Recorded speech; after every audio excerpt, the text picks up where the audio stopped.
Guys, तर आज आहे चतुर्थी म्हणून आपण इकडे छान बटाटा शिजवायला टाकलाय आणि त्यानंतर साबुदाणा रात्रीच भिजवला होता. आणि आत्ता आपण राघव सोबत खेळूयात. राघव आजी सोबत खेळत आहेत. त्यानंतर आपली पूजा सुद्धा झालेली आहे आणि मी इकडे शेंगदाणे एअर फ्रायर मध्ये भाजायला टाकले होते आणि हे छान असे खरपूस भाजलेले आहेत. सो यात टाइम सुद्धा जास्त वेस्ट होत नाही. दोन्ही गॅस पेटवून आणि मग एक एक करायला लागते. आणि आता आपण चहा बनवूयात. आपल्याकडे 3 प्रकारचे चहा बनतात. एक बनतो आधी, सगळ्यात आधी काळा चहा बनतो आणि त्यात नाही, पहिले काळाच चहा बनतो आणि नंतर बनतो दुधाचा चहा.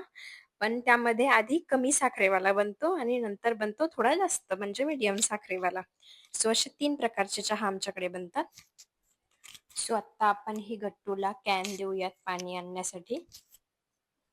सो गाईज, उद्या आहे अधिक महिन्याचा कार्यक्रम. सो मी इकडे कपडे बघायला आले होते माझ्यासाठी.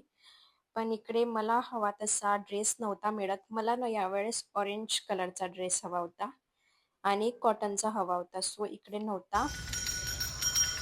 आणि आता सकाळ झाली आहे, सेकंड डे. आणि आज नंतर तुम्हाला प्रत्येक दिवशी ब्लॉग बघायला मिळेल. सो काल जो झाला तो आम्ही अर्धा ब्लॉग बनवला होता. त्यानंतर आता आम्ही आज अर्धा बनवतोय, म्हणजे आजचा पूर्णच असेल. सो कालचा अर्धा आणि आजचा पूर्ण असा असेल. सो आम्ही सकाळचं रुटीन करत होतो. काजू बदाम आणि अक्रोड खात होतो. त्यानंतर लगेचच मी 7 वाजता उठते आणि 9 नाही, 10 वाजेपर्यंत मला सगळं करायचं असतं, झाडून वगैरे, आणि जेवण बनवायचं असतं. सो मी इकडे आता कणिक भिजवत आहे आणि त्यासोबतच गट्टू इकडे माठ आणि सगळं पाण्याचे भांडे धुवून त्यात पाणी भरणार आहे. आणि गट्टू म्हणतोय आपली थोडीशी गरिबी दाखवूयात. सो आम्ही इकडे ते पेस्ट मधलं प्रेस करून करून त्यातून पेस्ट बाहेर काढत होतो. मी 4च मोठ्या मोठ्या पोळ्या बनवते, चपात्या बनवते आणि 2 गट्टूच्या आणि 2 माझ्या टिफिनच्या. सो मोठ्या मोठ्या असतात त्यामुळे 2-2च बनवते दोघांना.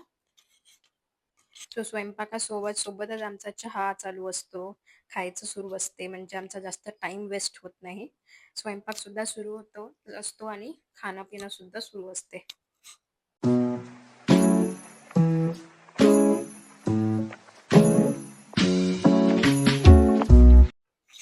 माझ्या पोळ्या झालेल्या आहेत, चपात्या झालेल्या आहेत.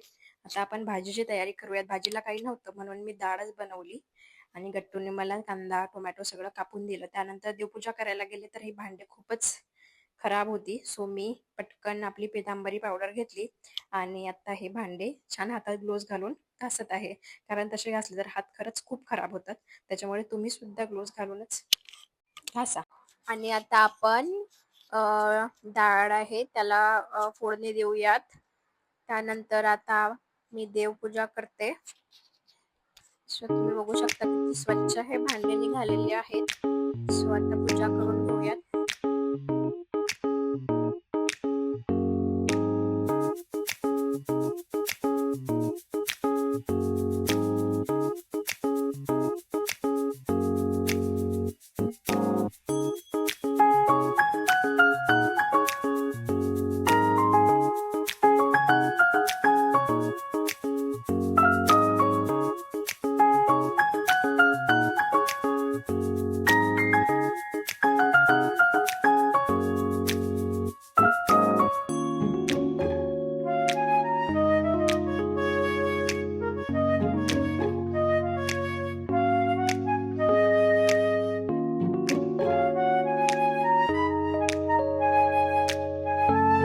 आणि आता ऑफिसचा टिफिन भरून घेऊयात. त्यात 2 चपात्या आणि डाळ टाकून घेऊयात.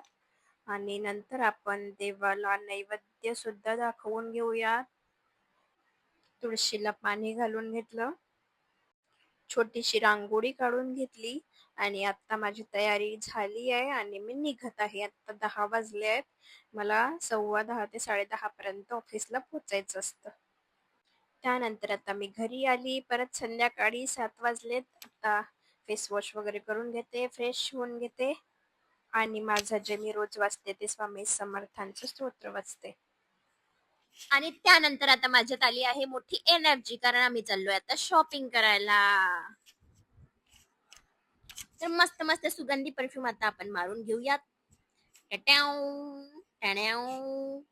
आय हाय, ऋषू सुद्धा छान तयार झालेला आहे आणि आता सोबत आपण शॉपिंगला जाऊयात. हे आम्ही आता निघालेलो आहे आणि इथे आम्ही पहिले आता कर्वेनगरच्या मॅक्स मध्ये पोहोचलेलो आहे. इथे गट्टूने त्याला गाडीला जागा केलेली आहे आणि आता आम्ही जातो पॅन्टालून्स मध्ये.